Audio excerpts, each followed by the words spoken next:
Hello and welcome to the weather forecast. Hello. You always do that. People will think you haven't had your coffee Bonsoir. Je suis Alexis Kennedy, a Gervais parlay day jerks. I don't know what that means. It's French in an intentionally terrible accent that will really annoy our two French listeners. Well, fabulous. Now that you've alienated everybody, that's a great start to the episode. It's homage because French speakers can only play, English speakers can only play homage to French speakers. Go on, my darling. This is the fortnightly series where we try and predict the success of Steam games based on a bunch of numbers that is available to everybody wherever you are. So we take a look at the top 10 popular upcoming games. Now, a couple of reminders here that we always say, so apologies to frequent watchers. One, this is not a value judgment on any of the games that we talk about. Just because we think that a game might not do gangbusters at launch does not mean that we think it is a bad game. And two, the list that we have is regional. We are in the UK, as you can possibly tell from the fact that we can't speak French. And this means that you might see a different list. If that's the case, then that's not a problem. But you'll probably, I would expect you to see quite a lot of the same games as we do in this episode. Did I miss anything important?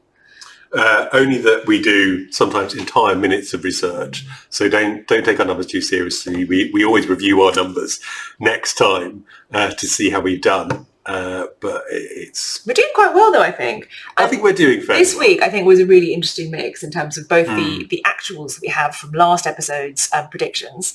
There's a number of unusual occurrences which you will see shortly, and I think we've got a really good mix of interesting games this week. So should we get on it? Please do. Okay. First things first. Let's look at last episode's games. So the first one up was Teenage Mutant Ninja Turtles. Now, we thought this was going to do somewhere between 60 and 52 reviews, and it did. 40. So this is week one. We haven't said that yet. We always look at the first week of review numbers because that's public data we can tell and then extrapolate out, and think about how many sales that actually means and think about how that relates to things like wish lists behind the scenes. And week one is a really good indication of the commercial viability of a game moving forward as well. There's lots of things you can do to change that, but it's just a sort of useful stamp as a moment in time. The number, as Jake Burkett, among others, identified, I think, is that generally you can expect, might be a bit out of date, a studio to do about 4 times its week one sales in the rest of the year. So buy at launch, people. We need you. Yeah. Anyway, so we got these numbers right, I think. It was slightly fewer, but I slightly overestimated it because I always say don't bet against nostalgia. And I think as somebody who grew up in an era when people cared about TMNT, I overestimated the degree to which people still care about TMNT. Well, I think it's not just that, though, because I looked at the reviews, because it only got 40 reviews and it also only got 63%, which is mixed. And the reason it's mixed is it doesn't seem to be... I'm not sure how much love has been put into it. I think we've got some very skilled developers here, and I'm sure people work very hard on it. But some reviewers comment on the fact that it doesn't seem a particularly sort of heartfelt story, and there are a few bugs and things. So I don't actually think it's just that the IP is old. I think it's also that the game itself has some improvements it can make. One hand washes the other. The IP is old, and I think at this point it's the equivalent of sort of it's died, it's been buried, it's been dug up, it's been reanimated, it's died again, it's been used to fertilise crops, which have been dug up and then fed to a dog. Happy Halloween! Which has been killed and then brought back to life. Ooh. So, it's hard to keep poking the poor old corpse with the stick and expect it to keep twitching. Yeah. Happy Halloween. That's horrible. Shall we move on? Please do. All right. How to build a flying city. Yeah, so we guessed between 35 and 47, low end, high end, and it got 30. So again, bang on the money. I think this was the sort of thing that would please the sort of people who liked it. I'm not sure. It was an imported game, wasn't it? It's Kagura who do Japanese imports. Exactly. So, and I think you can look at the game and it tells you, which it should, very quickly what kind of game you can expect. Though I think you were quite excoriating about the lack of screenshot representation. I think you said there was more game there than the screenshots allowed. But the point is, I don't think this was going to ever break out of its niche. I don't think the average Steam user was going to glance at this and think, oh, I'll give this a go. I think if you like this sort of thing, you'll buy it, and if you don't, you won't. So that is reassuring that we got that kind of down. Altarium. Now, this I was fascinated by. This was this sort of very glossy first-person asymmetric PvP co-op horror game that I couldn't work out like what was going on here because there was something a bit weird about it. And we guessed between 50 and 66 reviews week one, and it got 72.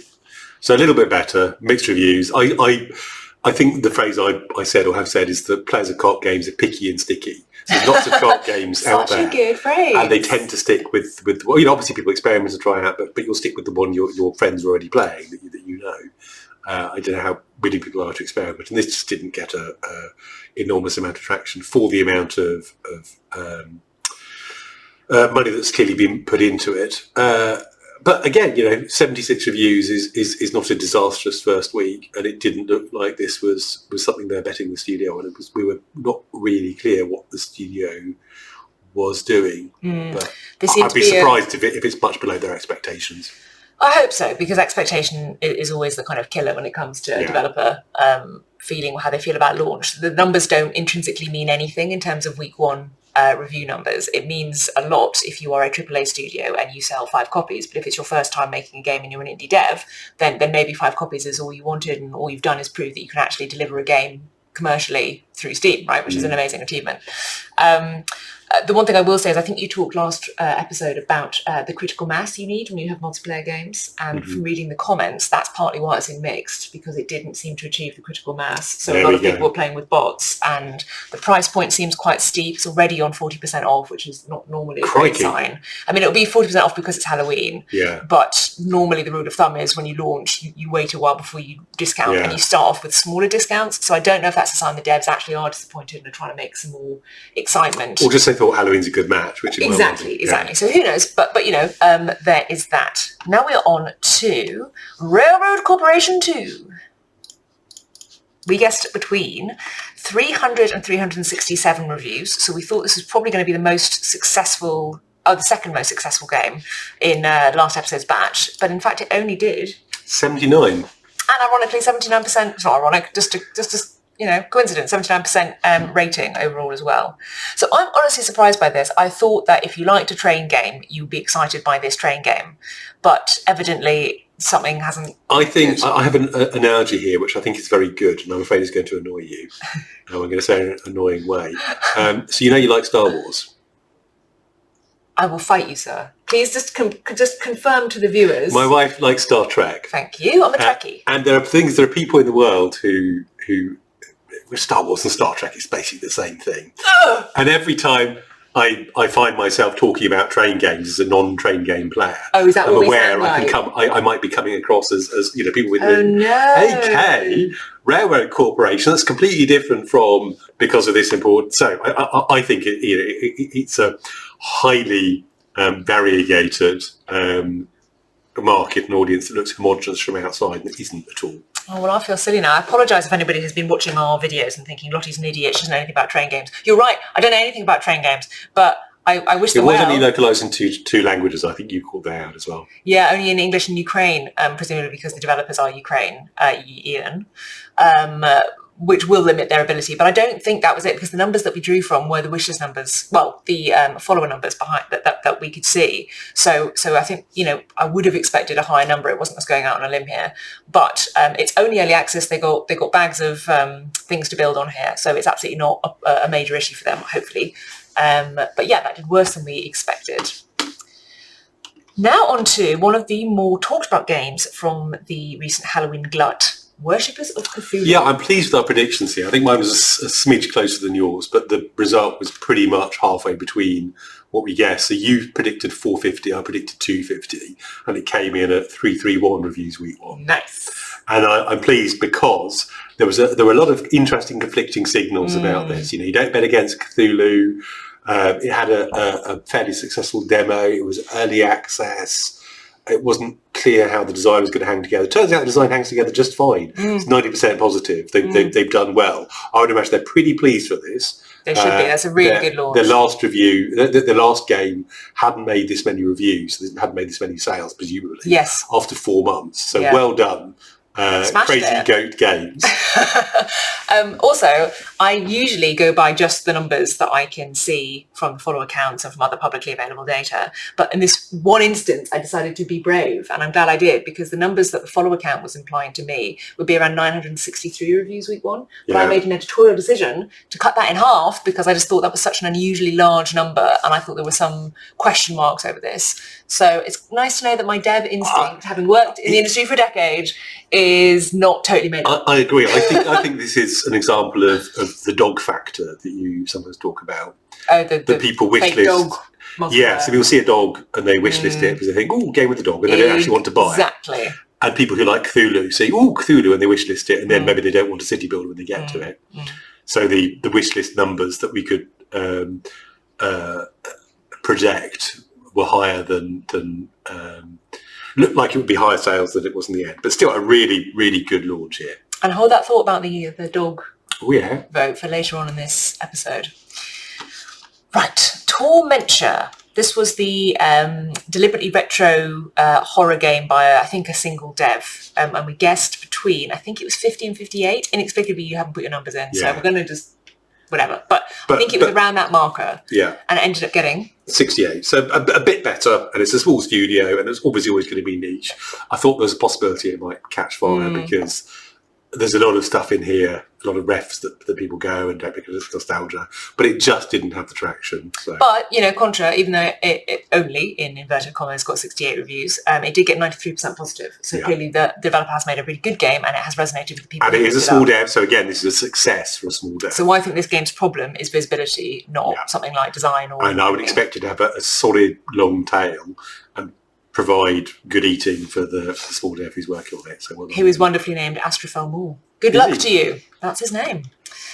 Alrighty, now we get on to some of the more unusual entries. Blood. Yes, so Alexis has said this because he is looking at the current Steam page for Tarisland. Now, Tarisland is a fantasy MMORPG that is from a Chinese developer, and you said was inspired quite heavily, we should say, by World of Warcraft and games of that ilk, but particularly World of Warcraft. Now, he said, Christ Almighty, because it is in mostly negative. Now, this red text... Blood, which I think has a bit more... Yeah. Well, you should have said, Joseph, Mary...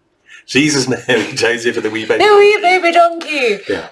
But yes, so the mostly negative is red text in Steam. I cannot tell you the horror this inspires in developers' heart. It's like being the pirate and seeing the black spot. It's a knife in the heart to see red text, even if it's not your game. It just means something has gone seriously wrong, and it's very difficult to change the red text. Now, fortunately, they've just launched and they've only got relatively little reviews, so I think they could change it, but this hurts us as a species, so it's very frightening. So, unfortunately, we guess between 200 and 235 reviews week one, and they have got something comparable, 161 reviews in the first week, but like we say, it is mostly negative. It is sitting on a 33% rating, which means there is a significant problem usually. So it'll be servers, or it'll be balance, or it'll be griefers. Well, I can tell you what it is.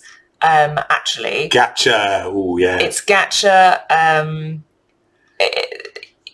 I think people just... It also is a mobile MMO first, which I didn't know when we were reviewing it last episode. Yeah. So it seems to be a fairly quick port from an existing mobile MMO to Steam, which normally is unpopular anyway because people don't like it when they feel they're just getting kind of second servings of a game that was made for a different platform without significant changes to make it appropriate to the platform. It's worth saying that, I think probably a lot of these players are Chinese because it is a Chinese developer, and Chinese reviewers do tend to review more negatively than Western counterparts, but not this different. I think we're talking about a 10% difference or something in review score overall, and you don't get to most negative. I've heard 20, but I've also heard 5. So it's not the difference between a very positive and a mostly negative review score. No, I think 10 is probably, it feels to me about right. So yeah. I noticed World of Warcraft came up in the yes, it's mentioned a lot in the comments. So I think it's quite interesting if anybody is interested in following the story to look at what people are saying. But I find it gives me the heebie-jeebies, and I wish the devs the best of luck. But it sounds like they're in a bit of a pickle. Speaking of pickles... Forest Hills the last year, yeah. So there was some drama about this one that you found, wasn't there? Yeah, I don't fully understand it, and I don't want to get into kind of gossiping about other devs, but there was obviously some disputes in its production. A bunch of different people who have splintered off to work on different versions of this game, and I understand that the user base for one game feels sort of abandoned by the fact that another game was shut down, and I don't really understand it, but it has a complicated history is the point. Now, we estimated between 60 and 80 reviews for this pulpy teen horror fun thing, and it doesn't matter what we estimated because it didn't come out. There appears to have been an internal decision made from a announced post on the Steam page, which explained it, which said that they have just decided to not launch. So I don't know if that means that was a continuation of some issues behind the scenes with the team, or if that is actually a technical problem that was discovered later on in development and they didn't want to launch until it was in a good state. I don't know, but all I can tell you is it is not out. So look out for that one in the future if that caught your interest. Certainly missed Halloween. However, now we get onto a very lovely part of this. I'm so happy about this. We are so this is Dun Jungle, the game about a monkey or an ape. One of the best trailers I've ever seen. We just fell in love with it, even though I'm not a fan of monkeys and this is not our kind of game. And I'm delighted to say that while we guessed 35 and 50, because that between 35 and 50 reviews week one, because that is what the numbers behind the game were telling us, what it actually did was 231 reviews and a 96% score, which means it's brilliant. on course for hitting overwhelmingly positive. Overwhelmingly positive only appears when you pass 500 reviews. Yes. But and it's early access, which should be a depressor. Bruno Bombardi. And they've managed to multiply themselves into brilliance. So I think this is a really positive story that makes me really happy to be a developer, because what this tells me is that even though Dun Jungle didn't have the numbers behind the scenes when it was launching, because this is a single developer and it's really hard to get eyeballs on your game, bearing in mind how many other games there are, and the fact that you're literally directly competing with things like Dragon Age and AAA things like Tarisland, which came out the same week and obviously had much bigger numbers behind it. So most indie devs never do this well. What this tells me is that even though you can come up to launch with not a huge amount of numbers to propel you to success at launch, if you make a really good game and if you present it with love, which this developer very much did, like I said, we were converted from about 10 seconds into the trailer, then you can make it. And I think that's a magical story. I agree. No, I was just saying most indie devs never do this well. One, because Bruno has obviously done fabulously, but two, because constantly you see people who put years of work into a game, it launches, it crashes and burns, even though it's quite a good game, with like 9 reviews month one, because there's just a lot of goddamn games out there. So I don't want to encourage any aspiring devs to have false hope, but this is a result. I'd be very pleased. Again, to benchmark, we always say that somewhere between 100 and 500 reviews week one is what you would expect a professional indie game studio to receive at this point in time if they launch on Steam. So this single, I think, first-time developer has just made a brilliant impact. So good job, Bruno Bombardi. Now, on to something different. Yeah, if you'd shown me a screenshot of Royal Quest versus a screenshot of Tarisland, I wouldn't have been able to tell you which. They were a bit confusing, and also this is another Chinese MMO RPG thing. There was something funny about the wishlist numbers, and anyway, we estimated between 300 and 533 reviews, so comparable but better to Tarisland. And it didn't matter either, because also this didn't come out. Who knows what's going on? Maybe there's some sort of legal business going on, because... Well, there's a post about it on the Steam page, but that is a bit odd. The post says that Steam said at the last minute they needed some more information from the developers. Now, I don't know if that's some sort of Western Chinese legal thing, which it could be. I honestly don't know how that works. Or it could be that Steam found a significant problem with the build they uploaded and it needed to be fixed or something. But as a professional game developer myself, who has launched several games and knows the process for launching, I think if you are in a situation where you have to push back your release because you have submitted something to Valve. Something strange is happening. Yeah, because you don't have to do it that late in the process. So I don't know what's going on. I wish them the best, but yes, it didn't come out. So we don't know how this is going to do. Alrighty. That was a weird week, wasn't it? It was a really interesting week. I'd love to know some of the stories behind some of those things, and I never will. Because we'll move on quickly to new games, starting with Farmagia. Or Farmagia. Farmagia. Maybe it's far like Far Magic. Farmagia. I think that's it, but... Because I thought it was Farbs. but it's not Farms. Farmagia. It is a Japanese game, a JRPG, and it looks kind of like some other games that we have seen. Yeah, I think in my notes I did Power World meets Total War with Anime Girls, and Power World did well. And until it got sued, didn't it? I think it's being sued, but it's done well. It has done very well.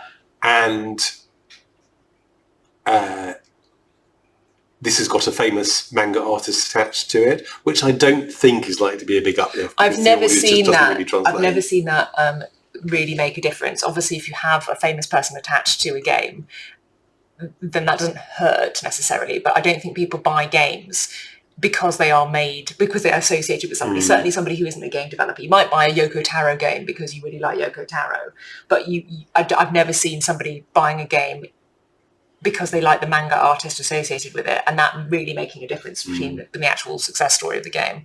So yeah, I think it seems to have a lot of publishers involved, and I don't know if that's because the manga artist, this is Hiro Mashima, who I learned from looking, is most famous for Fairy Tail, the Fairy Tail manga series, if anybody watching has heard of that.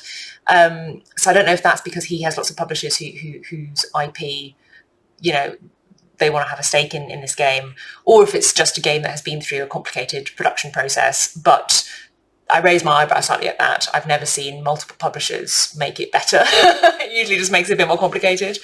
I think some JRPG fans would love it. It seems very Japanese, and if people like that, they will probably really enjoy this.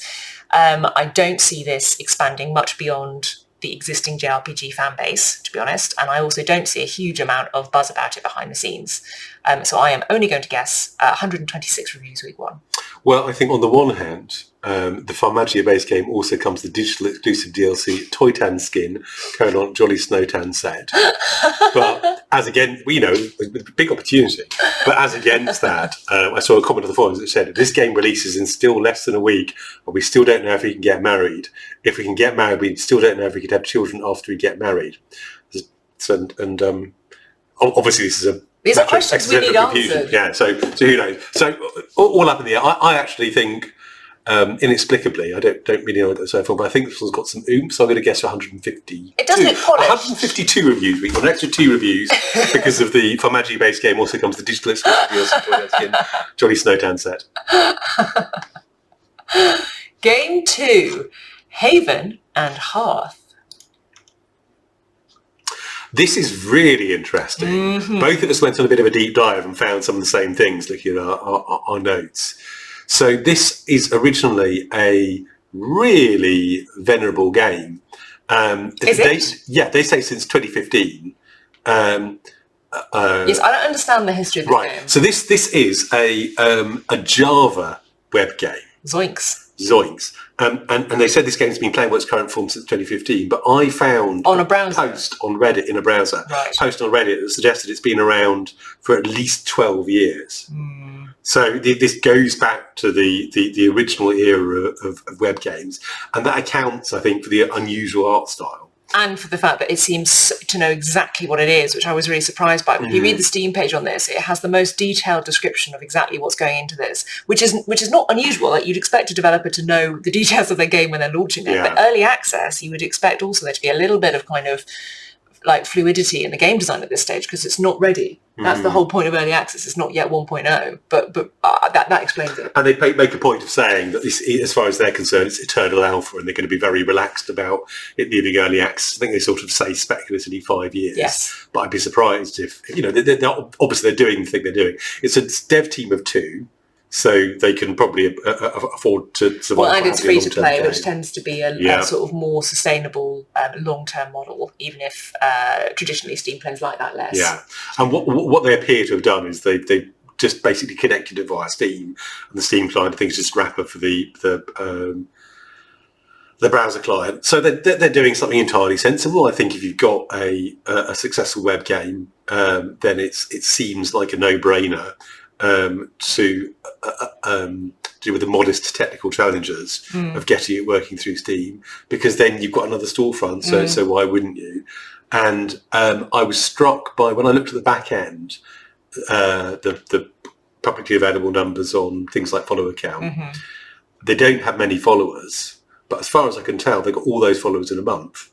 And so they're good velocity. And if you look at the forums, they're hopping. There's lots of people saying things like, I remember playing this game years ago, it was a blast. It having a Steam client will probably get me to revisit it way more. I can totally see that. A lot of the games I played on browsers back in the day, I would absolutely play again for nostalgia's sake, if nothing else. But this game looks like full of interesting stuff.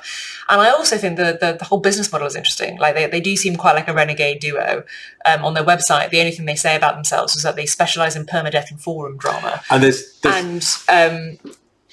but, you know, it's a free-to-play memorapaga with also PvP combat. Like, again, that's already just like an interesting mix of stuff. Well, that's the thing, is it, most of the game looks like sort of cosy Stardew-y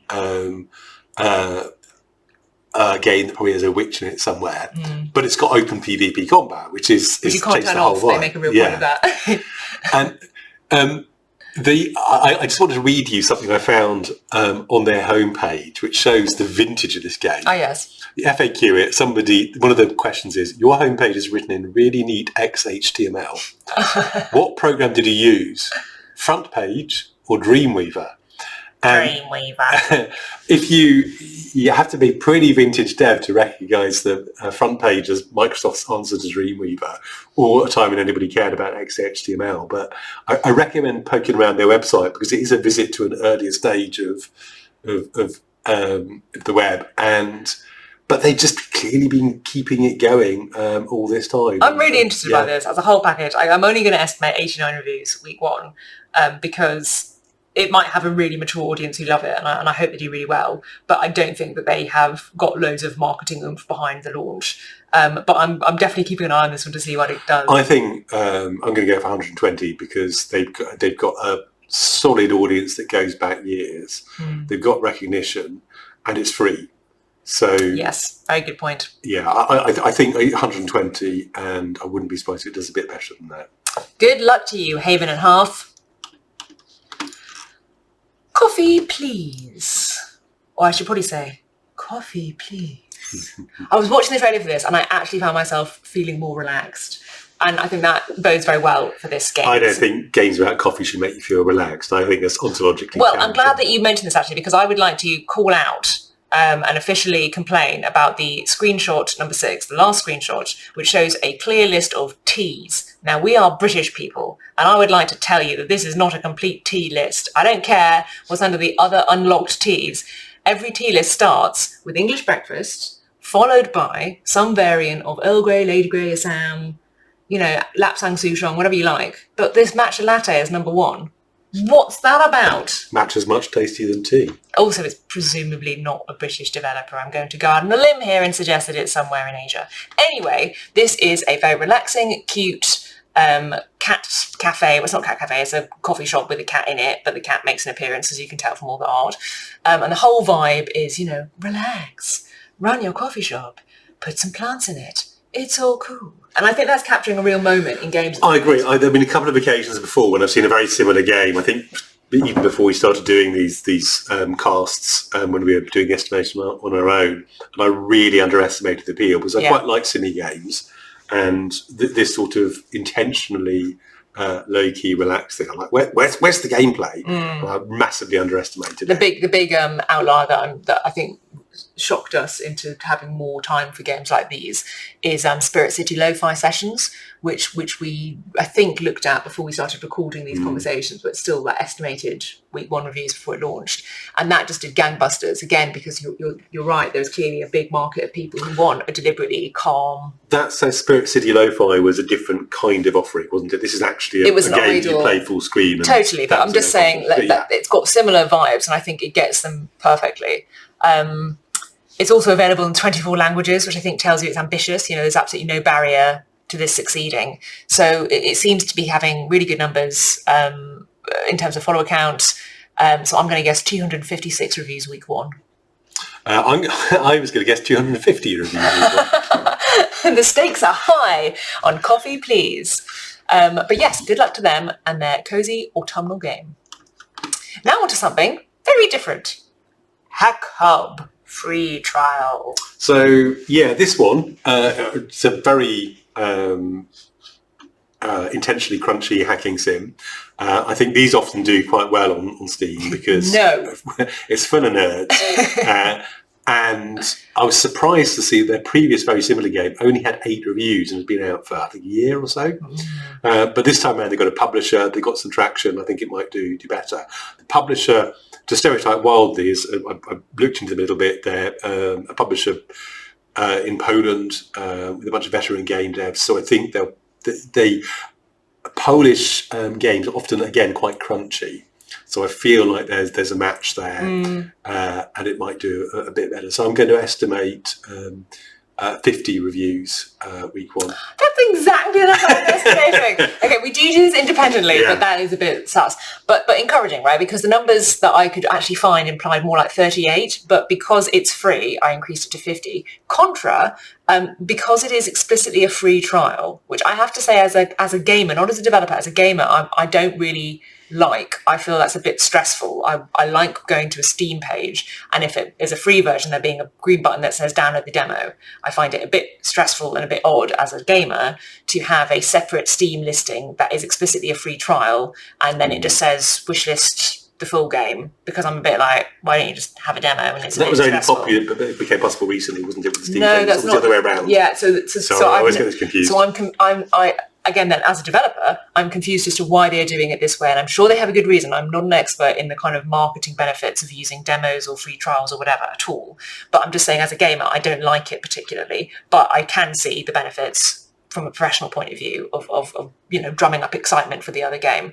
But I'm just bringing this up, not to be mean to the developers at all, but just to say that I think there might be some psychology in terms of the number, in terms of the box fighter number, basically. Yeah. I would not be surprised if there are actually fewer reviews than you would expect on this, because it is explicitly a free trial, and people might understandably think, well, I might download it, I might buy it, or not buy it because it's free, but I might download it and play it, but I'm not going to leave a review because it doesn't actually help the developer in any way, because actually it's not the full game. Now, that's not true. It will help the developer, so if you do want to leave a review, please don't let me stop you. But I just think there's something a bit interesting going on with the player psychology of it being a free trial. And the box lighter number, for those of you who aren't massive nerds like us, is named after a developer from some years ago who observed first the heuristic for how many sales a game has, reasonably close to a multiplier on the number of reviews on the page. So generally, very, very roughly, the number of sales units a game has shipped will be between 30 and 50 times the number of reviews. But we will see. Yeah. That is HackHub. Moving on to HackHub. Herb. Zero Orders Tactics. Now, I thought the pitch for this is really good. It's really focused, and it X meets Y, which is a famously good way of immediately explaining to somebody who potentially has never heard of your game before exactly what they can expect. And their pitch is terraforming plus Into the Breach, which on the surface sounds like a good mix. I disagree. But I'm handing over to the game developer, the game designer, to tell me. What are you, mutton jam? Well, I am a developer, but I'm not a designer. Some people would say I'm not. They're probably not watching our very small YouTube videos. This is where I dig up the angry gent who said I should be tried in The Hague for crimes against game design. Into the Breach. We love subset games. So it was subset game, second game. The first game, of course, was FTL. I really admire them. And Into the Breach did, as far as I can tell, about half as well. In terms of numbers as FTL,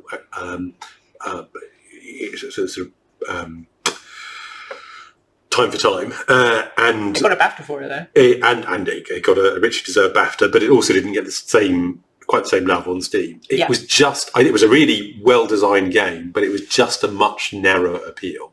FTL, you're flying a ship around space and it's roguelike, you understand straight away. Into the Breach is this intricate, thoughtful sort of kaiju shaker band, is it, sliding blocks sort of puzzle mash-up thing, and it's just harder to see the sale. So when you start with something as relatively unusual as that, it's a successful game, but you'd be hard put to find other things in the same genre, and then terraforming, it's quite hard to understand what it would actually be. And it took me a little while to get the sense of it, looking at the video. which again, you want people to get an idea of what the appeal of your game is as quickly as possible. So it might be a really fun or really sticky or really intriguing game. I haven't played it, and it could just take off the way that Dun Jungle did. But I suspect it's just not going to do the numbers. It doesn't have that much traction. So I'm going to estimate 20 reviews week one. And I am going to estimate 32 reviews week one, so very similar ballpark. The one thing I would say, and I agree with everything you said, I'm not a designer, so I don't really know, is it looks like a Steam-friendly game on the surface. Now, what I mean by that is traditionally games that do very well on Steam specifically are crunchy, mechanics-driven, deep games that you can play for hundreds of hours. It's the RimWorlds, it's the Factorios, those kind of games do really well on Steam. And just looking at this, it looks deep and crunchy and complicated. So I had thought that if the design is actually really good, and of course I haven't played it, so I don't know, then it might catch on a bit like Dun Jungle. If eyeballs get on it when it launches, and of course as a game launches, it gets more visibility on Steam. But I think ultimately there are lots of other games that are also crunchy. It does have the red word puzzle in the pitch as well. A puzzle strategy, yeah, but that doesn't necessarily mean that we'll infer the puzzle demographic. But I don't generally love puzzle games, and I do like strategy games, and I understand the appeal of puzzle strategy, and I've enjoyed them and played them, but I think it is a narrower appeal. Well, so a bit negative. Again, let me point out that if we assume a box lighter of 50, then 20 reviews, it's still been 1,000 sales week one, which for this is clearly a small dev, might be solo dev. That's proper money, and it could still be a successful launch as far as they're concerned, and I hope it is. We wish you well, Paulundra. Now, on to a game that I'm very interested in, Touch Type Tale, strategic typing. I love the look of this. I love the sense of humour. I think it's really creative and interesting. Again, bring my Debbie Downer beret. I think I played and enjoyed typing games. Typing games so you have to make strategic decisions where you're thinking about what to type are quite stressful. And I think the cognitive load of trying to make strategic decisions while you're deciding what to type is going to be quite challenging. And I assume you can't pause a typing game, because if you can pause a typing game, what's the point? So it means a non-pausable strategy game, which is a choice in itself. So I think it's not going to meet a particularly warm reception. I think people will struggle with it. But so much thought and care has clearly got into it that I could just be talking out of my bum, which for our American listeners means my arse, or my ass, because I keep a donkey under my desk. And so I'm not long on this one, but I could be wrong. I'm guessing 40 reviews week one. So I hear all that, and again, I don't think this is going to break Steam, but I'm slightly more positive. It's a first-time developer, as far as I can tell, with a small publisher helping them. But I think it does something very important if you want to have success as an indie, which is it just does something I haven't seen before. And I think that because there are so many games on Steam, often Steam players are a bit sort of, I've played that game and it looks a bit like another game I've played, and and one of the best things you can do is show them something that makes them think, what is this? So I think you're right that typing games are quite a sort of niche audience. I think the art is absolutely gorgeous. I'm very interested in how it came about and who the artist is, actually. I'm also interested in how they got Jim Broadbent to voice the trailer. I don't know if they're mates with him or something. Maybe it was a publisher. Yeah, Jim Broadbent is, it'd be hard to call him an A-lister because he doesn't do that kind of work. He was the head of the Moulin Rouge in Moulin Rouge. He's a very successful actor with years of excellent work under his belt and much beloved. And I know I looked into the publisher and I found there a small outfit run by somebody who used to be the publishing director for two different big outfits, one of which... in games? Yeah. So maybe he's connected. That makes it sound like he's... I'm going to pretend that this maybe he's got made by Jim Broadbent's son. That's what I'm going to guess. There we go. But anyway, I'm going to guess 107 reviews week one. But this is something I haven't seen before, so I'm very interested in how it does. Ritual Night. Yeah, this one is interesting in a number of ways. I'm afraid I'm keeping the Debbie Downer beret on. Do you want to give me your thoughts first? Okay, so first thing... Everyone your thoughts, yeah, everybody does. First things first is, again, it's launching to early access. We always say this is a slight depressor in terms of expected sales because some people hold off rather than saying, ooh, shiny new 1.0, gimme. It appears to be basically seasonally appropriate Lovecraftian Among Us. So it's a social deduction game. It's quite sweet. It's quite cute. It's not my kind of thing, but I can see that some people like this, and obviously you can't argue with the numbers that Among Us did. There are some oddities behind the scenes. There are some weird regional restrictions in terms of where the game actually is launching because of a unnamed publisher, which they don't want to reveal the name of until it's launched on their platform, which I don't think is sinister. I just think is some sort of complicated marketing thing that I don't understand. But as far as I can tell, it is the developer's first game. So I wish them the very best of luck. Oh, and I'm estimating 27 reviews. They're apparently a student team. They it says on the forums or in their news that there was like a university project, and the publisher's money allowed them to be able to do this as a proper gig. And the Among Us vibe is really clear. It looks slick. They know what they're doing. I think you can't argue with Among Us, but that's Among Us. That's not games like Among Us. There haven't been any of the same kind of breakthroughs at that level with social deduction games that I'm aware of. And, you've seen successes on Steam with this sort of thing like that wonderful stationary vibe game that did well a couple of months ago. But picky and sticky, co-op players need to reach a social deduction game in sufficient numbers that you can always find a lobby full of people ready to play the game, and this doesn't have a lot of traction behind the scenes. So I'm estimating 12 reviews for week one.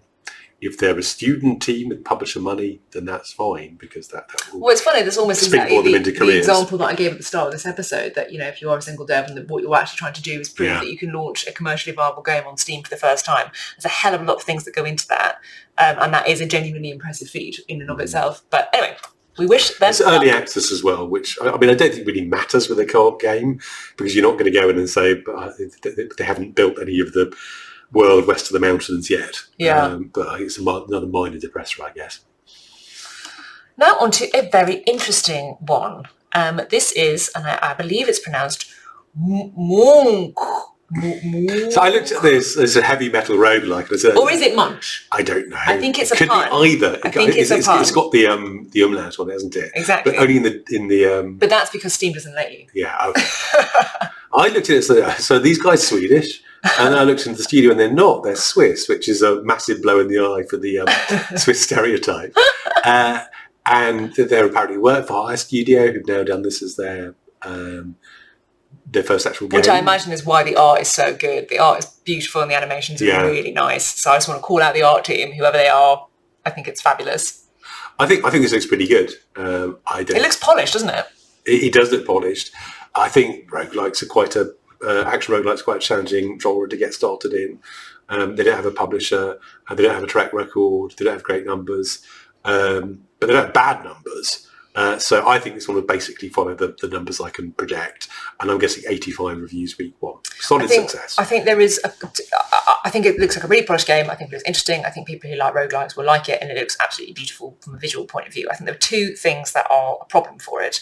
One is that it's only launching in English. Now, this is not a criticism of the devs. Our games only launch in English because we don't have the money and are very text heavy. So we just can't sort of sort that out for actual launch day, although we do later down the line post-launch. But that is a depressor, right? Because it means that anybody who doesn't speak English presumably isn't going to pick up your game. And the second thing is this is a very music-centered game. It's all about heavy metal, and it's clearly made by heavy metal fans, and it's got a heavy metal soundtrack, and it's even got a guy who was involved with some heavy metal bands to do the soundtrack, and it's music, right? Which is great, that's not a problem, but it does mean that it is quite a self-selecting audience. When we used to do advertising at the start of our Weather Factory, I mean, we still obviously do advertising, but when I was doing it at the start, I thought, well, why don't we see if we can combine people who play the kind of games that we make, which are kind of, text-driven, roguelike-y, narrative stuff with the kind of people I think like our games, which are people who read a lot, you know. So we used to try and combine things like Lovecraft and people who read Lovecraft as picking out our audience for our ads. And I've discovered that is just not how it works. You cannot say to somebody, do you like Lovecraft? Why don't you play my game? Because if they're not a gamer, they're not going to play your game because they don't play games. Even if they love Lovecraft, they're going to read Lovecraft. And I think there's a similar issue here. You can say to somebody, do you love heavy metal? Why don't you play my game? But again, if they're not a gamer, they're not going to do it. So what you're essentially saying is rather than appealing theoretically to everybody who plays a game on Steam, you are now having to appeal to only, in inverted commas, everybody who plays a game on Steam who also likes heavy metal. Now, of course, if you don't like heavy metal, you can still play and enjoy this game, but it does seem like a very kind of foregrounded feature that it is a heavy metal thing. So it doesn't mean it's not going to succeed, but I do think that is a slight complexity for this game to succeed. So I'm going to guess 100 reviews week one on the nose, because I do think it's attractive and people will pick it up. But I just say that as a note of caution. Yeah, I think one of the things that we've heard over the last few years is we're moving away from the idea of a gamer to the idea of a person who plays games, and obviously that's true. Yes, I'm using this loosely. No, but I'm agreeing with you. I'm just qualifying it in a nerdy way. A lot of the people who play games on their phones, don't think of themselves as people who play games, let alone gamers. And I think you would find it difficult. It's possible you do find people who say, I don't watch films, or I don't listen to music, or I don't watch television. You would find a few more people who say, I don't read novels. But it's very easy to find people who say, I don't play games. Particularly Steam games. So you get less of a crossover, particularly Steam games. Well, PC games. All right. But, I think it's fantastic. I think they're doing a really professional job. So good luck to them. IfSunSets. Yeah, this one, I smell rocket fuel. Do you? I do. Because you play games that are a bit like this. So you know a bit about what it's like to be a player of this sort of game. Yeah. So talk to me.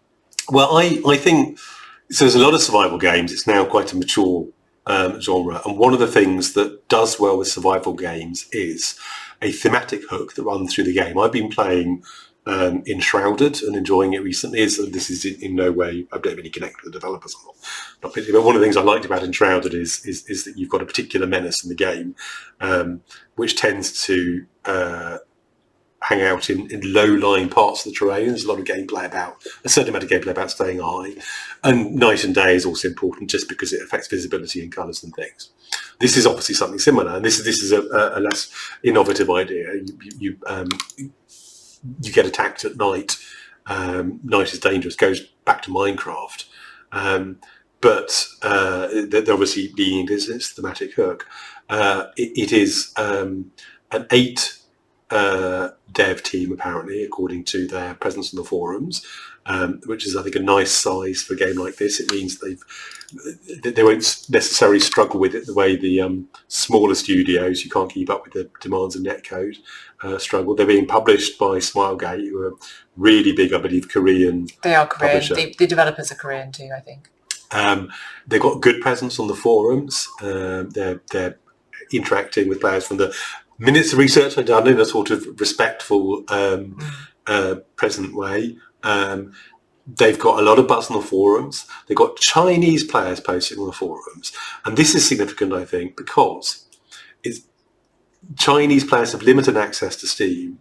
They can get at parts of the system, like the reviews, but it's much harder for them to get at the forums. So there's a Chinese presence on the forums. That suggests a much larger actual Chinese audience. The back-end numbers look promising. The game looks fairly polished. I'm guessing 600 reviews week one. That would be amazing. I'm very surprised to hear you say that. Not because I think this game looks like it's not going to do those numbers. I also want to say, wie sync funktioniert nicht scheinbar. What? Yeah, I just said that because Lottie has to subtitle it, so she's going to have to go back and... It was a German post on the forum that said, wie sync funktioniert scheinbar nicht, which is... So now I've butchered both French and German in the same broadcast, sorry. Apparently means VSync apparently doesn't function. But then the body of the post was, I really like this game and I'm really excited about it, smiley face.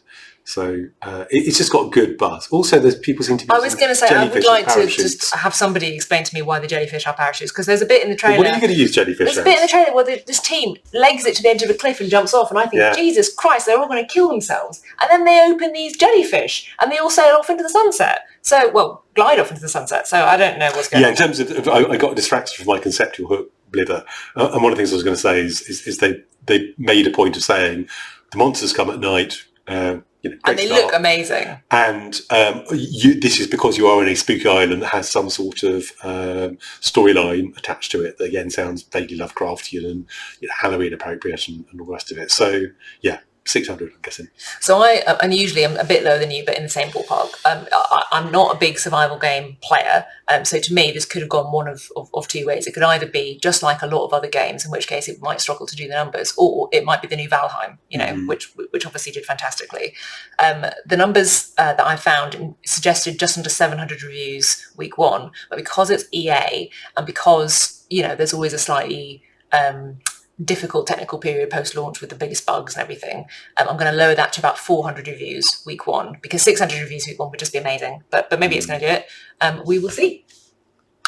And our last game of this episode is Skill Legends Royale. Yeah, that pause was neither Lottie or I understand this kind of game at all. Do you understand what an auto chess game is? In a same sort of abstract way that I understand what shoegaze music is, But that sounds more. I've read about it on Wikipedia. But then what is it? Well, you set things up, and then you watch it play out. So it's got sort of AFK. But isn't the whole point of chess that every single move opens up loads of other different moves? So what, you're telling it 100 moves in advance? I think, and again, minutes of research, people. The point is you set your beginning state and you watch it play out. It's not that unusual. You get games that have sort of robo battling thing where you give them initial orders and command sets and see how they play out. And I don't get AFK games and idle games at all, despite a flirtation with the notorious Kittens game, which I like, because... but people clearly do. They've got good numbers in the back. They've got an enthusiastic audience, I'm just going with the numbers and guessing 150 and being confused by it. It's Chinese and it's free. Yeah, so it's got a big audience and it's got lots of translation, so there's no barrier to it succeeding. I think fundamentally it will live or die on the design. So I can't tell that from before it's launched. But I'm going to guess 93 reviews again. Like, this is out of my wheelhouse, but we will see, I guess. All right. Okay. Do you want to pick a wild card from this week's collection? I do. There are a few. I could see Haven and Hearth doing much better. I could see. So just scroll down. Ritual Night are doing better, despite my gloomy predictions. If it takes off, it takes off. I could see Munch doing numbers if it catches on. It's a very good-looking game. But I'm going boringly with IfSunSets because I think it'll do well. You think it could do even better than I think 600? it could do even better. I think it could really take off. That is very impressive. I'm not saying next Valheim, but it could be the next Valheim. And I am going to go with Coffee Please, I think, because even though I think 256 is a very impressive week one review score, I do think that there is a real appetite at the minute, and this time of the year as well, for people to just have a little safe, beautiful, cute experience. Right, well, that is this week's 10 games. Please let us know in the comments if we have said anything incredibly stupid about auto chess, or you wish to tell us that we're wrong about trains, or if you have estimates of your own that you would like to make for the week one numbers of any of the games that we've talked about. Otherwise, we will see you in another 2 weeks. Hello. Oh, goodbye. Bye. Thanks.